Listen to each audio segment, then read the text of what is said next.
selalu dicekoki dengan satu narasi besar, yaitu adalah bukit yang ada di Cianjur ini adalah sebuah piramida tertua di dunia. Kita terobsesi dengan untuk menemukan ruang rahasia, emas, hal-hal goib, alien, dan sejenisnya. Tapi ini semua dibantah dengan hasil penelitian pada tahun 2024 dan 2025 yang mulai memecahkan gelembung fantasi itu gitu.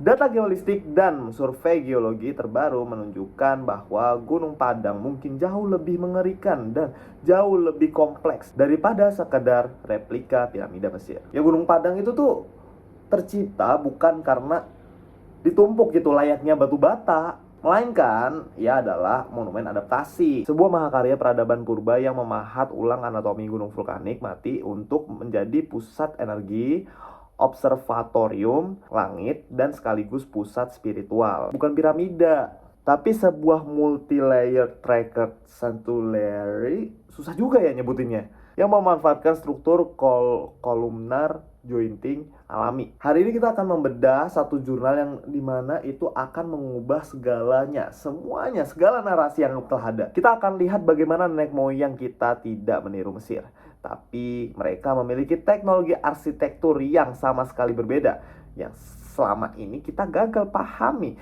karena kita terlalu sibuk mencari piramida. Nah, kita akan menggunakan jurnal utama kita hari ini, yaitu adalah Geoarchaeological Prospecting of Gunung Padang Buried Prospectoric Pyramid in West Java, Indonesia. Dan ini ditulis oleh Denny Hilman, Nata Wijaya, dan kawan-kawan. Dan penerbit yaitu adalah Archaeological Prospection. Dalam jurnal yang sempat ditarik dalam peredaran tahun 2024 lalu, tim peneliti menggunakan alat canggih bernama Ground Penetrating Radar dan tomografi listrik. Mereka tidak menemukan ruangan kosong berisi emas, melainkan suatu yang jauh lebih masuk akal secara teknis, yaitu adalah multi-layered construction atau pembangunan berlapis. Nah, lapisan yang paling atas atau unit 1 yang kita lihat saat ini, tumpukan batu kolom basalt yang sudah dikonfirmasi secara arkeologis sebagai punden Barundak. Tapi, begitu sensor menembus ke unit 2, sedalam 3-4 meter, keanehan dimulai.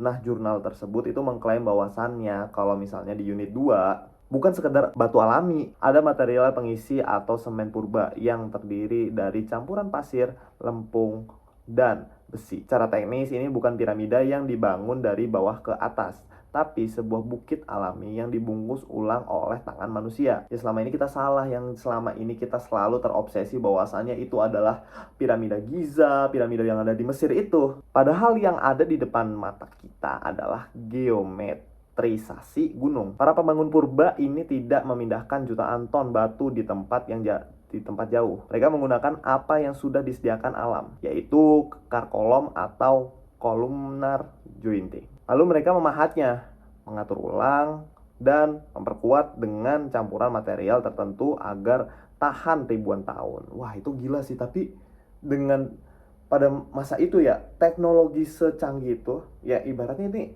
era dalam periode prasejarah gitu.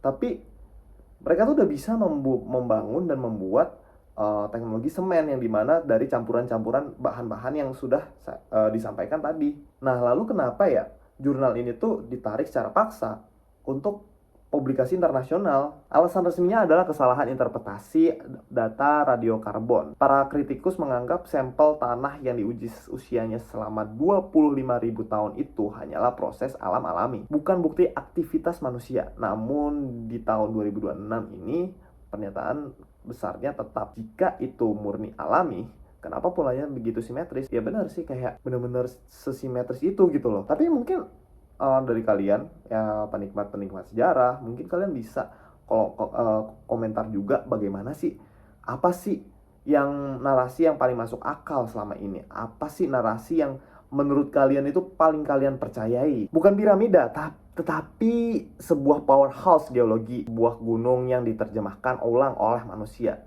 Dan jika teori ini benar, maka peradaban Nusantara sudah mengenal rekayasa geoteknik jauh sebelum bangsa lain mengenal roda. Nah, itu benar-benar kayak kita tuh gimana ya, menggambarkan nenek moyang kita itu memiliki teknologi yang jauh lebih maju daripada bangsa-bangsa lainnya. Itu luar biasa sih secara dari narasi apa yang